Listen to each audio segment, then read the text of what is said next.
The rain lashed against the glass skin of the 42nd floor, turning the city below into a smeared, chaotic bruise of neon and gray. Inside the elevator, the silence was absolute, pressurized. I watched the digital numbers climb. 38, 39, 40. Each distinct chime ratcheting up the tension coiling in my chest. I adjusted the collar of my blazer, checking the reflection in the polished steel doors. On the outside, I was the auditor, efficient, detached, the unwanted guest sent to dismantle a failing empire with a red pen. Inside, I felt the familiar, heavy dread of being the fixer, the one who walked in when the dream was dying to catalog the wreckage. The elevator slowed, the sensation of gravity shifting in my stomach, and the doors slid open to reveal the executive floor. It was empty, silent, and waiting. I stepped out onto the plush corridor carpet, the sound of my heels instantly swallowed by the deep pile. The air here was different, recycled, chilled to a precise 68 degrees, and scented with something expensive, like old leather, ozone, and the sharp tang of cold ambition. It was a sterile contrast to the storm raging against the windows, a hermetically sealed vault designed to keep the messiness of the real world at bay. The corner office door stood ajar, spilling a slice of dim light into the hall. I pushed it open. The room was cavernous, dominated by the darkness outside the triple-paned glass. Elena Sterling wasn't cowering behind the massive mahogany desk, burying herself in the paperwork that was allegedly sinking her company. She was standing by the window, her back to me, a silhouette cut from sharp tailoring and shadow. She didn't turn when I entered. She just stood there, watching the lightning fork across the sky, her posture relaxed, commanding. She owned the silence in a way that made me feel like an intruder in a sanctuary. "You're the one they sent to gut the place," she said. Her voice wasn't loud, but it was a low, resonant alto that seemed to bypass my ears and hum directly in my chest, vibrating through the quiet room. It wasn't an accusation. It was a statement of fact, delivered with a casual, terrifying confidence. She didn't offer an apology for the 9 p.m. start time. She turned slowly. The ambient light caught the sharp planes of her face, the intelligent, tired eyes that swept over me with the precision of a scanner. She walked toward the desk, her movements fluid and deliberate, like a predator pacing its cage. She picked up a heavy, leather-bound file. "The preliminary ledgers," she said, holding it out. I stepped forward to take it. Her fingers brushed mine. Accidental, brief, but the contact sent a jolt of static through me that had nothing to do with the carpet. She didn't pull back immediately. She held the file firm, forcing me to meet her gaze. Her eyes were dark, unreadable, assessing my competence, my nerve. I felt suddenly exposed, as if she were reading the personality traits I kept hidden behind my spreadsheets. "They told me you were ruthless with efficiency," she murmured, a faint, dangerous smile playing on her lips as she finally released the folder. "I hope they're right. I don't have time for hesitation." The comment felt invasive, intimate in a way professional feedback shouldn't be. I wasn't just investigating the books anymore. I was being audited. I set the heavy ledger down on the desk. The heavy thud echoed like a gavel drop, signaling the beginning of the battle. I settled into the chair, the leather sighing beneath me, and cracked open the first volume. It was a physical ledger, an archaic choice for a modern conglomerate, but the tactile weight of it was grounding. The paper was thick, cream-colored stock that smelled of archival ink and dry, cool storage. I uncapped my pen, the click sounding like a pistol hammer in the quiet room, and began the work. My world narrowed down to columns and rows, the black and red ink forming a narrative of decisions made and consequences ignored. The only sounds were the scratch of my nib against the page and the rhythmic, driving rain against the glass walls, a chaotic drumbeat trying to break into the sterile order of the office. But the order was an illusion, and the silence was a lie. Elena hadn't left. She had moved to the low velvet sofa on the far side of the room, kicking off her heels with a soft thud that echoed in my periphery. She was reviewing a stack of contracts, her legs curled beneath her, a posture that was deceptively casual. I tried to lock my focus on the depreciation schedules for the logistics division, but her presence was a constant, low-frequency hum that disrupted my calibration. It wasn't just that she was there. It was the way she occupied the space. Every time she turned a page, the rustle seemed to tear through my concentration. Every time she shifted, the faint scent of her perfume, sandalwood and something floral but dark, like night-blooming jasmine, drifted over the expanse of the desk to hook into my senses. I was 20 minutes into a reconciliation of the Q3 expenses when her voice cut through the air, soft but distinct. "You don't hesitate, do you?" My hand froze mid-stroke, the ink bleeding slightly into the heavy paper. I looked up. She wasn't looking at her contracts. She was watching me, her chin resting on her hand, her gaze heavy and unblinking. "I'm sorry?" I asked, my voice tighter than I intended. "The way you work," she said, tilting her head slightly, as if studying a complex piece of abstract art. "Most auditors pause before they strike something out. They wince a little, knowing they're causing a problem for someone down the line. But you have this rhythm. It's surgical. Ruthless efficiency in motion." She didn't say it like a complaint. She said it like it was a discovery. A rare specimen she had pinned under glass. The word ruthless rolled off her tongue with a velvety appreciation that made the hair on my arms stand up. It wasn't professional feedback. It was a commentary on my nature. "I'm just following the numbers, Miss Sterling," I replied, trying to pull the professional mask back into place. But it felt ill-fitting now. "No," she countered, her eyes dropping to my hands, then back to my face. "You're hunting, and I think you enjoy the chase more than the catch." The air in the room shifted, thickening. My grip on the pen tightened until my knuckles turned white. She wasn't just watching me work. She was deconstructing the mechanic behind the machine. I realized with a sudden, sharp intake of breath that the ledger was just a prop. The real audit had already begun, and I wasn't the one holding the pen. The digital clock on the wall flickered to 2:14 a.m. The city outside had finally surrendered to the storm, the neon pulse fading into a dark, rain-swept void. Inside, the building had settled into its nocturnal rhythm. The deep breathing of the HVAC system was the only sound left, a low roar that seemed to seal us off from the rest of humanity. The cleaning crews had come and gone hours ago. Now, it was just us.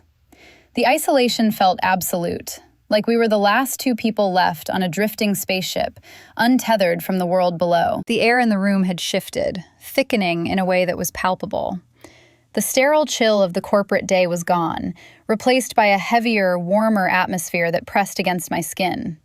The sharp scent of stale coffee that had sustained me through the 10 o'clock slump had evaporated, overtaken by something richer, amber-colored. I heard the distinct clink of crystal against crystal, a sharp punctuation in the quiet. Elena was standing by the side console, the dim light catching the amber liquid as she poured 2 fingers of whiskey into a heavy tumbler. She didn't ask if I wanted one. She knew the answer. She knew I was bound by a code that didn't allow for blurred lines, even when the rest of the world was asleep. She walked back toward the desk, but she didn't retreat to her side of the fortress. Instead, she leaned against the edge of the mahogany, crossing her ankles, invading my space with a casual, fluid proximity that made the numbers on the page begin to swim. "You're still looking for the smoking gun," she said, her voice rougher now, stripped of the boardroom polish. She took a slow sip, the ice cracking softly. "Tell me something. Why this? Why choose a life where you walk into a room and the temperature drops 10 degrees? I kept my eyes on the ledger, though I could feel the heat radiating from her, a physical weight against my shoulder. "Someone has to ensure the structure holds, Miss Sterling. If the foundation is cracked, the whole thing comes down." "Elena," she corrected softly, "at 2 in the morning, titles are just armor, and you're wearing too much of it." She leaned closer, the silk of her blouse rustling softly in the quiet. The scent of the whiskey mixed with her perfume, that dark, complex jasmine, drifted over me, intoxicating and sharp. It was a sensory invasion, bypassing my logic centers. "Is it really about the structure? Or is it that you like the control? the safety of the red pen. I looked up then, meeting her gaze. It was unflinching, dark, and amused.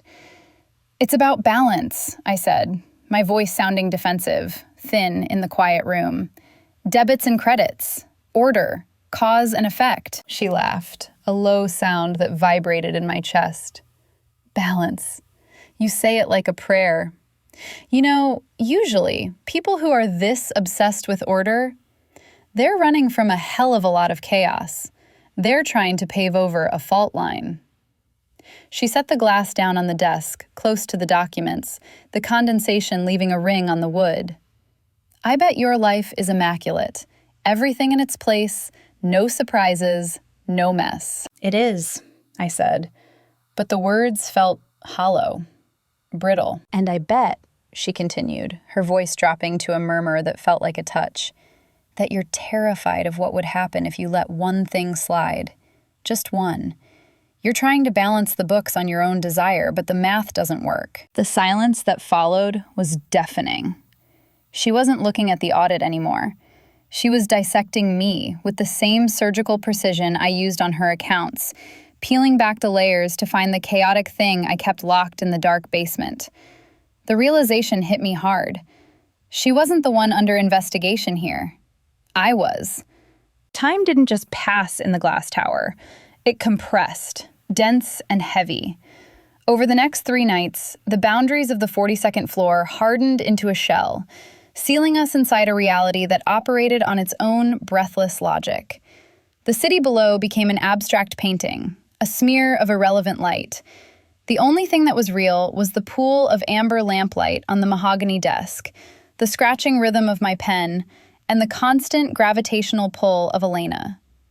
The investigation, which had started as a dissection, morphed into a strange, symbiotic ritual. We were 2 pilots navigating a storm, bound by the silence and the work, drifting further from the shore of professional conduct with every hour that ticked by. I started to anticipate her movements with a familiarity that unsettled me. I knew the specific cadence of her heels on the plush carpet. Click, pause, turn, signaling she was pacing while thinking through a defense strategy. I knew the precise moment, around 11 p.m., when she would abandon the distance of the sofa and move to the chair beside me. It was a violation of the unwritten auditor-auditee protocol, a proximity that broke every rule in the handbook, but I didn't stop her. I couldn't. The physical distance between us eroded by inches, then millimeters.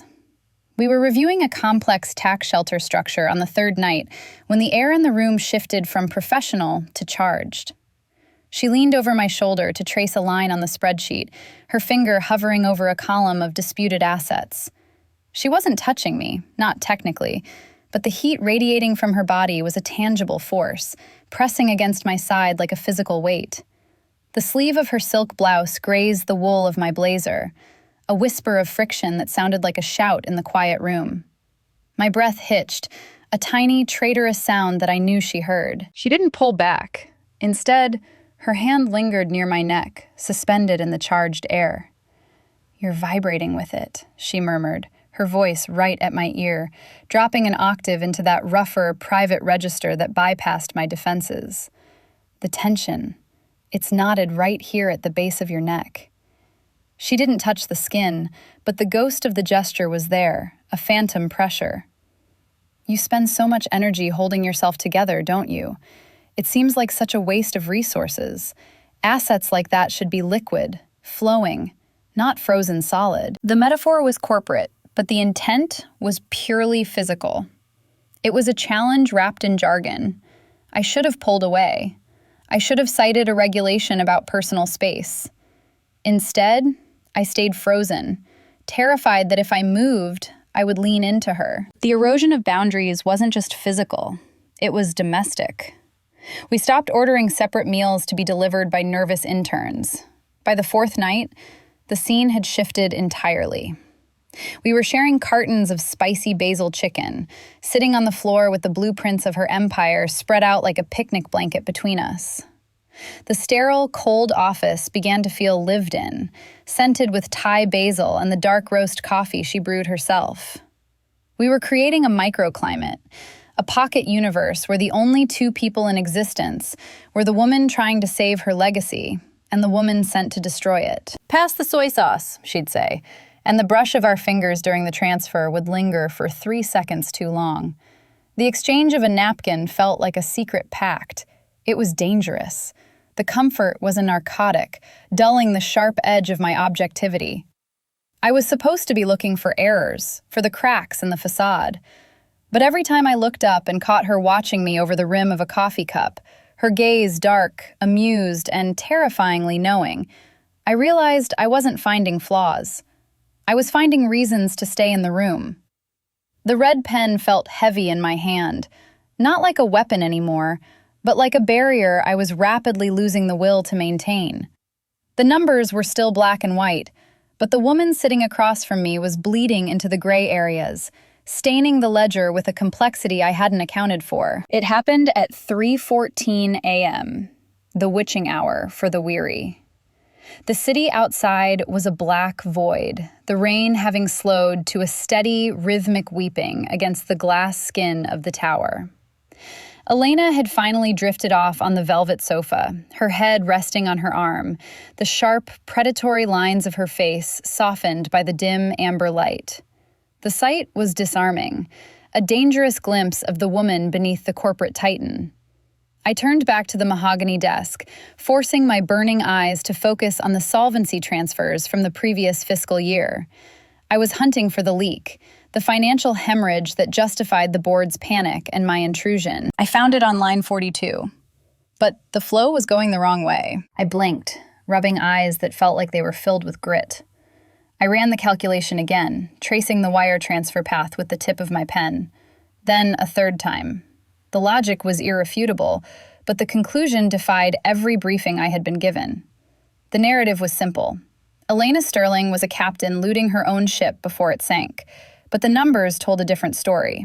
The consulting fees appearing in the ledger weren't being siphoned out to a shell company in the Caymans. They were coming in, from her private trust. The realization hit me like a physical blow to the sternum, knocking the wind out of me. She wasn't stealing. She was liquidating her own assets, her inheritance, her personal portfolio, to cover the payroll gap in the manufacturing division.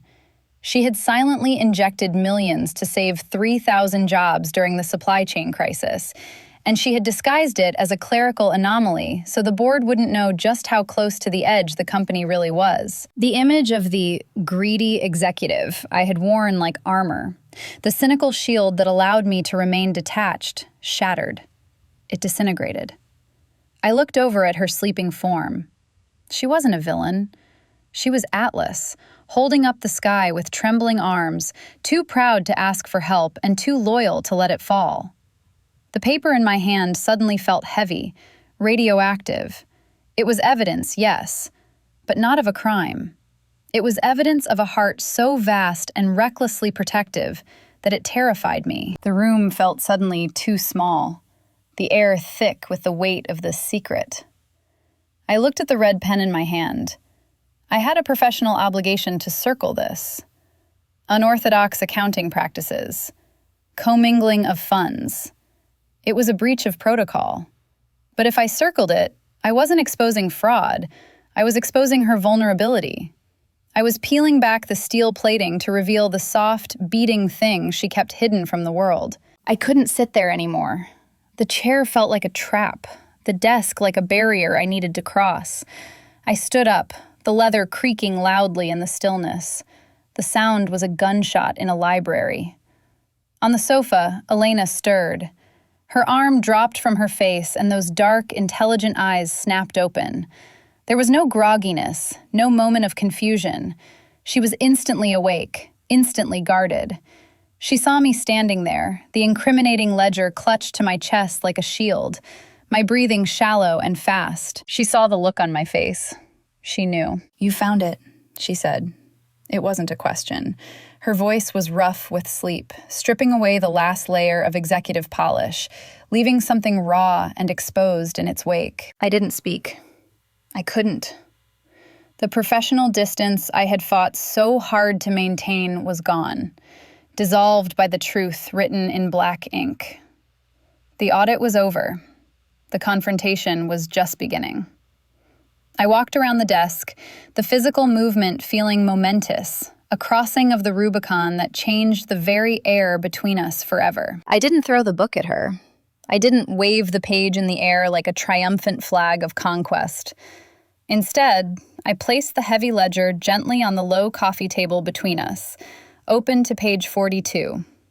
The red ink I hadn't used yet felt like a loaded weapon I was refusing to fire.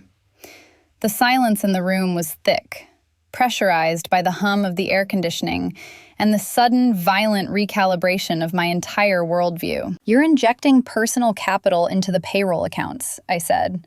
My voice was steady, but it felt foreign, stripped of its usual prosecutorial edge. "It's not a loan structure. It's a donation.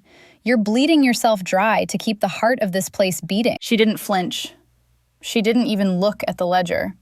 She just rubbed the back of her neck, a gesture so human, so weary, it cracked the marble facade she'd worn for 4 days straight.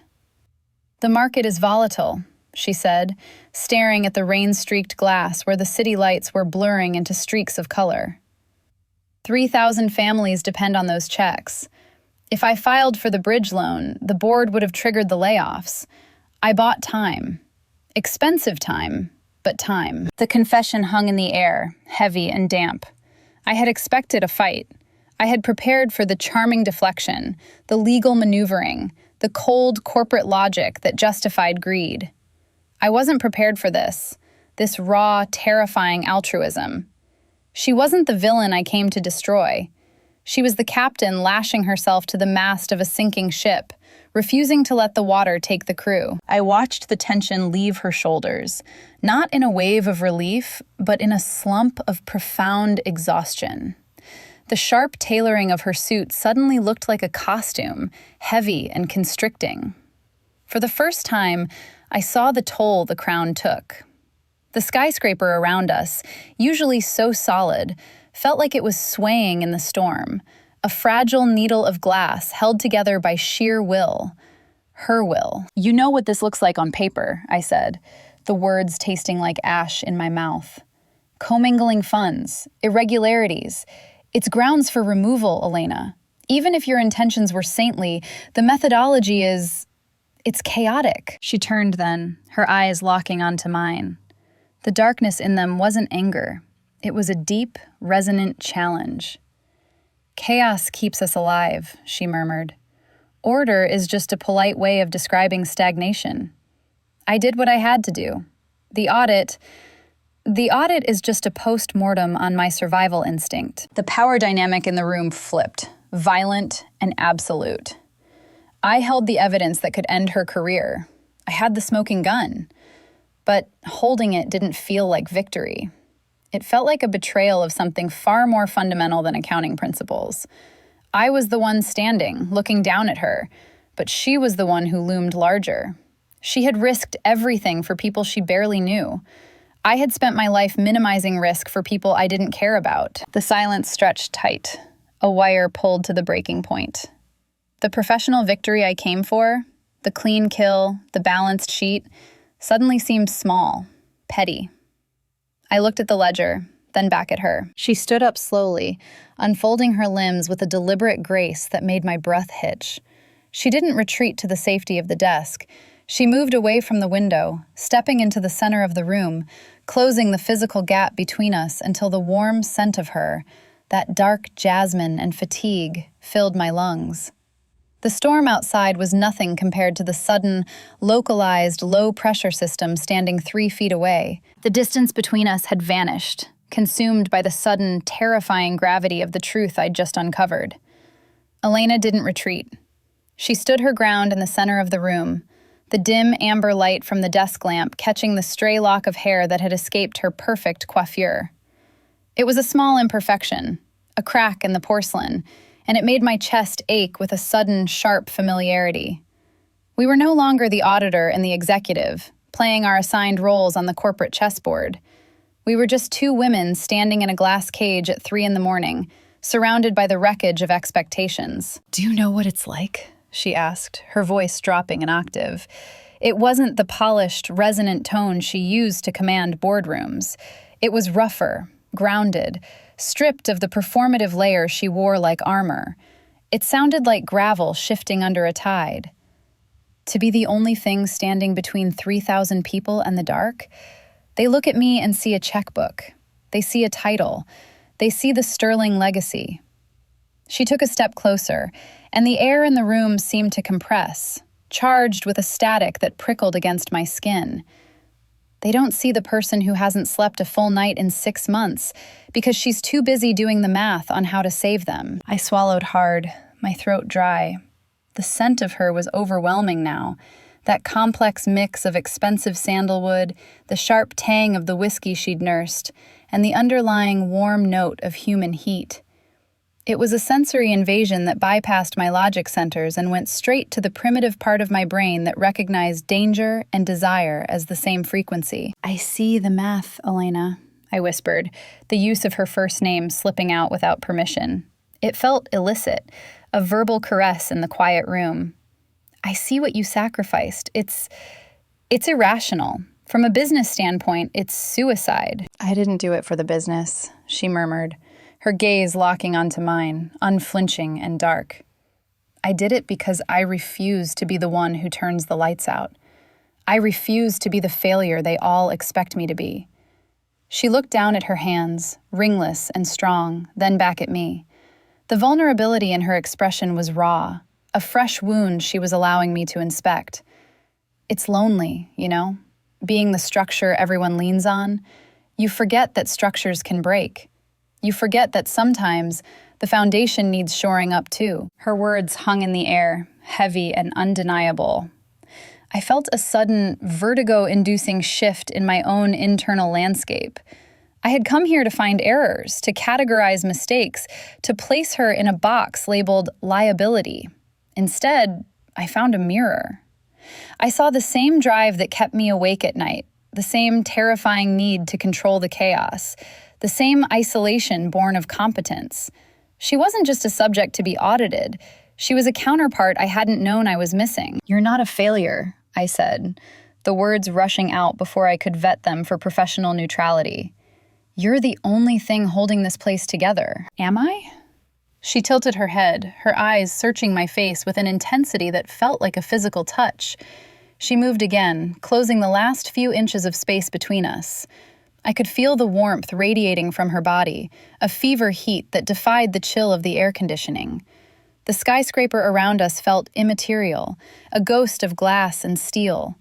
The only solid thing in the universe was the woman standing in front of me, stripping herself bare of the pretenses we both relied on. "You've spent 4 days dissecting my company," she said softly, her voice a low hum that vibrated in the space between our bodies.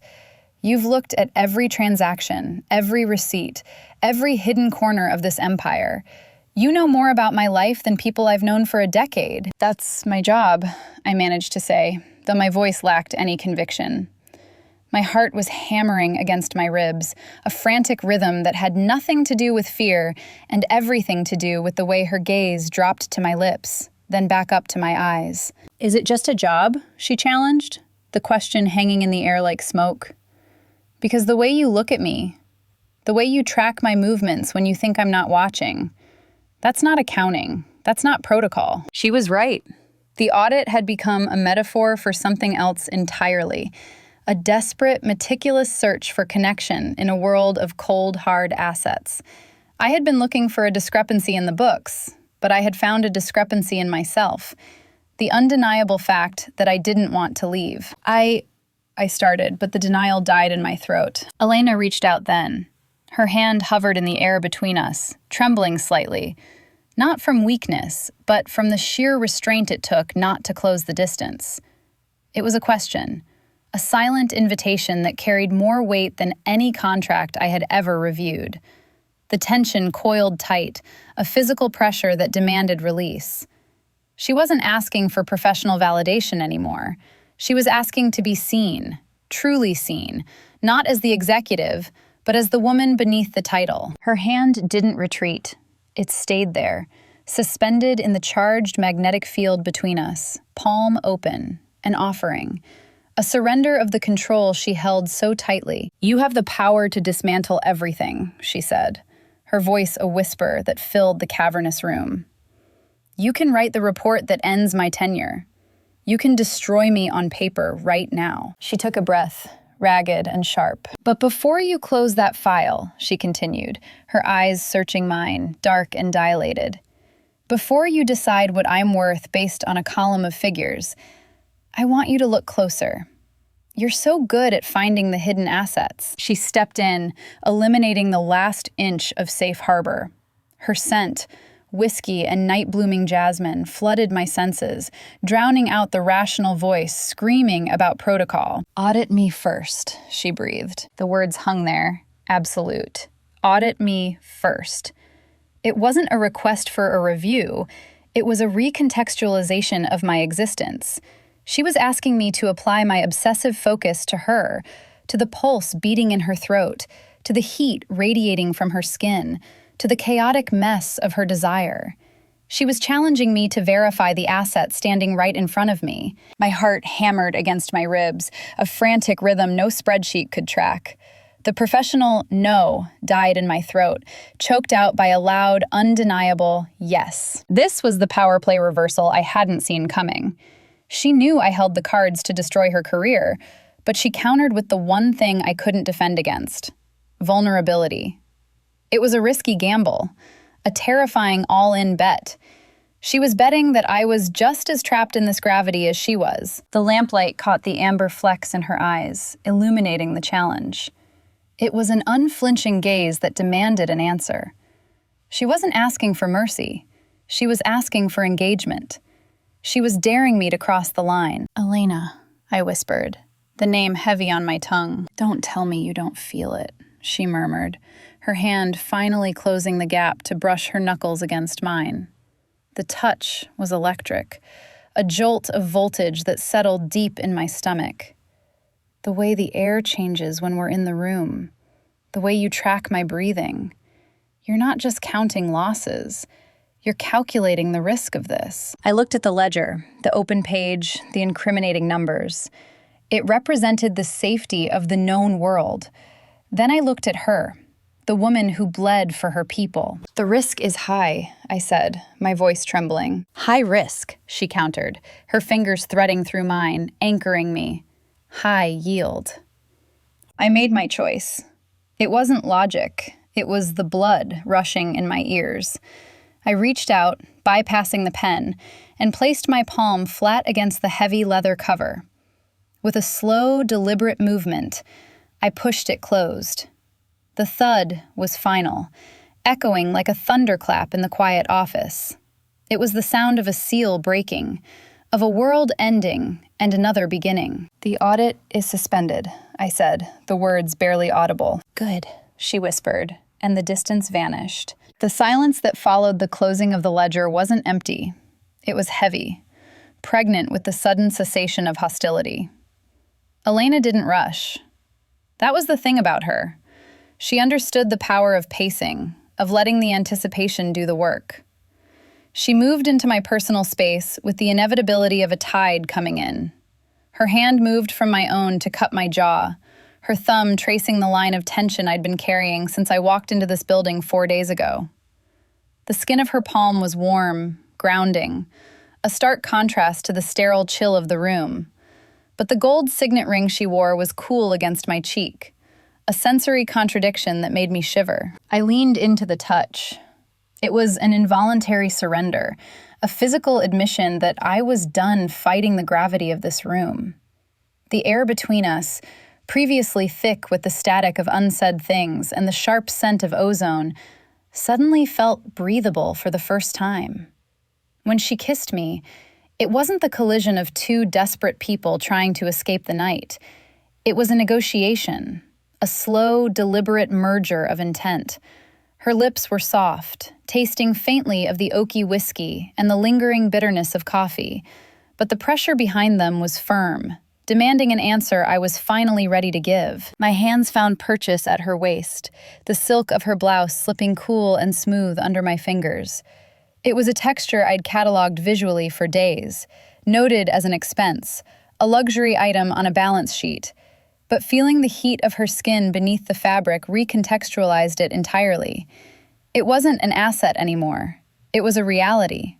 A living, breathing reality that was currently pressing me back against the edge of the mahogany desk.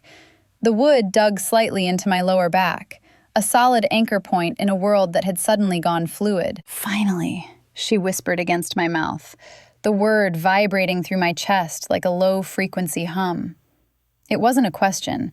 It was a verdict. For years, I had lived my life in the black and white, believing that value was something you could quantify, something you could store in a vault or track on a spreadsheet. But as her hands moved to the nape of my neck, tangling in my hair and pulling me closer until there was no space left for doubt, I realized how deep in the red I had actually been. We both had. We were two solitary entities running on a massive deficit of touch, of understanding, trying to balance the books with professional victories that felt increasingly hollow. This friction, this heat, this terrifying closeness was the only thing that could balance the equation. It was the missing variable. I let out a breath that sounded like a sob, my professional armor dissolving completely into the ether. I ran my hands up her back, feeling the tension in her own muscles, the physical toll of the structural weight she carried for everyone else. "Elena," I breathed, needing to say it again, to anchor myself in the permission of it. She pulled back just an inch, her forehead resting against mine, our breathing synchronized in the quiet room. Her eyes were closed, her guard down, and in that proximity, I saw the raw truth of her. She wasn't the titan of industry, the target, or the executive. She was just a woman who was tired of being strong alone. "Don't stop," she murmured, her voice rough, a plea that stripped away the last of the hierarchy. "Don't analyze this. Just be here." I didn't need to analyze it. The data was overwhelming, flooding my system with a clarity that no spreadsheet could offer. I kissed her again, deeper this time, a promise sealed not in ink, but in breath and skin. It was a validation of the days of buildup, the stolen glances, the charged silence. It was the inevitable conclusion to the only audit that really mattered. Outside, the violent lashing of the storm began to fade. The thunder rolled away into the distance, leaving behind only the steady, rhythmic drumming of the rain against the glass. A quiet, persistent sound that wrapped around us like a curtain, sealing us into this new, fragile world we had created in the center of the chaos. The light that broke over the city wasn't the harsh, exposing glare I had feared during the darkest hours of the night. Instead, it filtered through the floor-to-ceiling glass in soft, hazy shifts of gray and pale gold, turning the corporate battlefield into something quiet and almost serene. The storm had washed the skyline clean. From 40 stories up, the world below looked organized again, the chaos of the rain replaced by the steady, predictable flow of morning traffic. But inside the office, the atmosphere had fundamentally changed. It was no longer a hermetically sealed cage designed to keep humanity out. It felt like a starting point, a ground zero for whatever came next. I sat on the edge of the mahogany desk, a breach of protocol I wouldn't have dared 24 hours ago, watching Elena.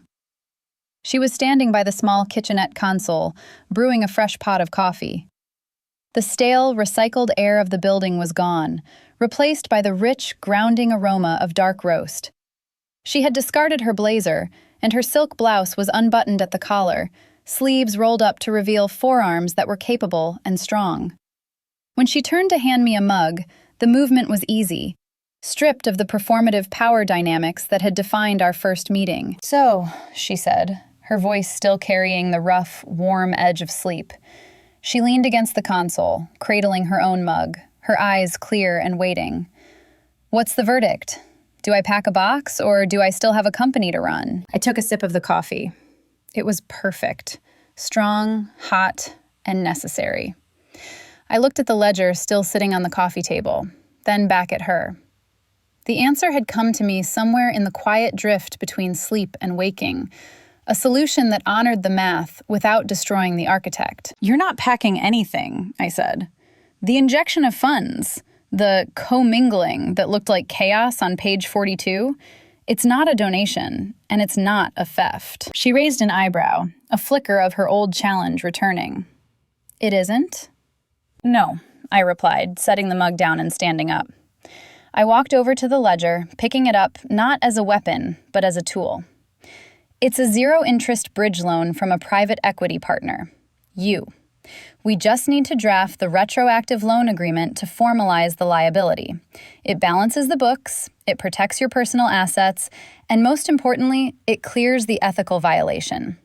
The board can't fire you for lending the company money on favorable terms to save a quarter. A slow smile spread across her face, transforming the sharp angles of her features into something breathtakingly open. It wasn't the shark-like grin of a deal closer. It was the relief of a woman who had just realized she didn't have to hold the ceiling up by herself anymore. Creative, she murmured, pushing off the console to meet me in the center of the room. And technically accurate. I'm a very good auditor, I said softly. You are, she agreed, stepping into my space until I could feel the warmth radiating from her again, a familiar and addictive gravity. She reached out, her fingers brushing the lapel of my jacket, straightening a crease with a proprietary tenderness. But that solves the professional problem. What about the conflict of interest? The air between us charged again, but this time it wasn't dangerous. It was promising. I file the report, I said, my voice steady. I close the audit. The engagement ends at 5 p.m. today. Once I submit the final sign-off, I'm no longer your auditor. I'm just a woman who knows exactly what you drink at 2 a.m. And what does that woman want? She asked, her gaze dropping to my lips. Dinner, I said, somewhere that doesn't have fluorescent lights or depreciation schedules, and a chance to see who you are when you're not saving the world. It's a deal, she whispered. She leaned in, her lips brushing mine in a chaste, lingering promise that felt more intimate than anything that had happened in the dark. It was a contract sealed in daylight, binding and real. 5:01 p.m. Don't be late. Gathering my things felt less like a retreat and more like a strategic withdrawal. I packed the files, the laptop, and the heavy ledger that had started this war, placing them into my bag with a sense of finality. The office was silent again as I walked to the door, but it wasn't empty. Elena was back at her desk, already on a call, her voice pitching into that command frequency. But she looked up as I passed. She didn't wave. She just held my gaze for a long, unflinching second, a silent acknowledgement of the secret frequency we now shared. The elevator ride down was a reversal of the ascent. The numbers counted down, 40, 39, 38. But the dread was gone, replaced by a light, fluttering anticipation in my chest. I had come into this building to dismantle a failing system, to find the errors in the code and circle them in red. I had expected to find greed, incompetence, or corruption. Instead, I had found a discrepancy that defied the logic of the balance sheet, a human heart beating beneath the corporate armor, a risk taken for the sake of connection rather than profit. The doors slid open at the lobby level, spilling me out into the busy morning rush of the city. The rain had stopped completely, leaving the streets washed and glistening under the sun. I walked out through the revolving doors, the noise of the city rushing in to fill the silence, but I carried the quiet of the 42nd floor with me. I had balanced the books. The numbers were correct, the assets were verified, but as I hailed a cab, looking back up at the glass tower that scraped the sky, I knew that the most valuable asset I had found wasn't listed in the report. It was the terrifying, exhilarating realization that some things can't be quantified, only felt. I hadn't just audited a company. I had audited my own capacity for vulnerability. And for the first time in my life, I was happy to be operating at a loss of control. The ledger was closed, the figures balanced. But the equation of us was just beginning to be written. Sometimes, the most critical risks aren't the ones you hedge against, but the ones you take when you finally decide to trust someone else with the math. If you've ever found value in unexpected places, subscribe to follow the next chapter.